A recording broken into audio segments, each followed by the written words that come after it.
जय सोमनाथ।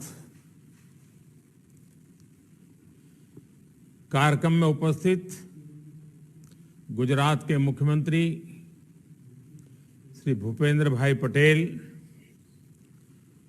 प्रदेश भारतीय जनता पार्टी के अध्यक्ष और संसद में मेरे साथी श्री CR पाटिल जी, गुजरात सरकार में मंत्री पूर्णेश मोदी, अरविंद रयाणी, देवाभाई मालम, जूनागढ़ के सांसद राजेश चुड़ासमा, सोमनाथ मंदिर ट्रस्ट के अन्य सदस्यगण, अन्य महानुभाव, देवियों और सज्जनों, भगवान सोमनाथ की आराधना में हमारे शास्त्रों में कहा गया है, भक्ति प्रदानाय कृपा अवतीर्णम तम सोमनाथम शरणम प्रपद्ये। यानी भगवान सोमनाथ की कृपा अवतीर्ण होती है, कृपा के भंडार खुल जाते हैं। पिछले कुछ समय से जिस तरह यहां एक के बाद एक विकास कार्य हो रहे हैं, ये सोमनाथ दादा की ही विशेष कृपा है। मैं इसे अपना सौभाग्य मानता हूं कि सोमनाथ ट्रस्ट से जुड़ने के बाद मैं इतना कुछ होते हुए देख रहा हूं। कुछ महीने पहले यहां एग्जीबिशन गैलरी और प्रोमेनाड समेत कई विकास कार्यों का लोकार्पण हुआ था। पार्वती मंदिर की आधारशिला भी रखी गई थी और आज सोमनाथ सर्किट हाउस का लोकार्पण भी हो रहा है। से कोई ज्यादा दूर नहीं है और उसके कारण मंदिर पर जो दबाव रहता था वो भी कम हो गया। अब वो अपने मंदिर के काम में ज्यादा ध्यान दे पाएंगे।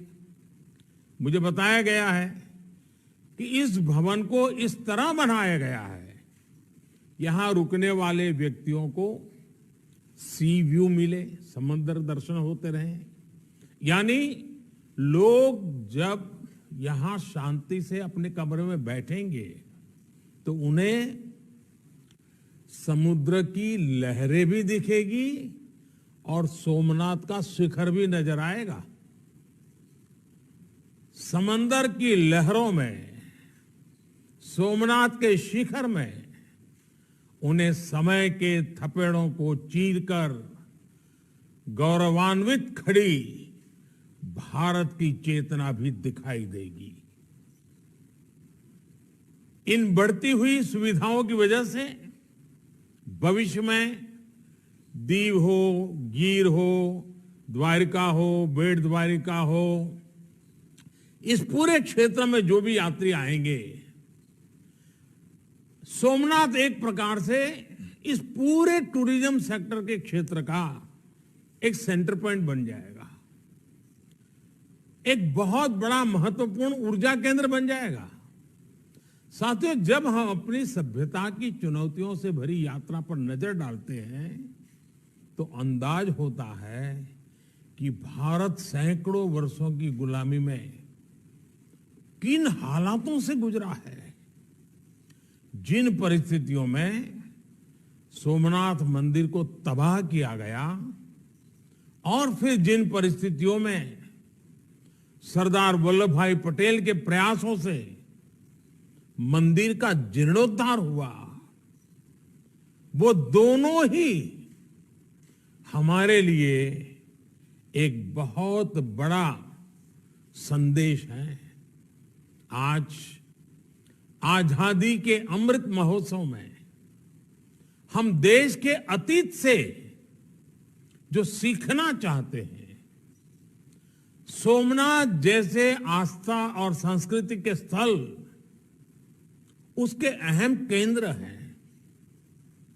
साथियों, अलग अलग राज्यों से, देश और दुनिया के अलग अलग कोनों से सोमनाथ मंदिर में दर्शन करने हर साल करीब करीब 1 करोड़ श्रद्धालु आते हैं।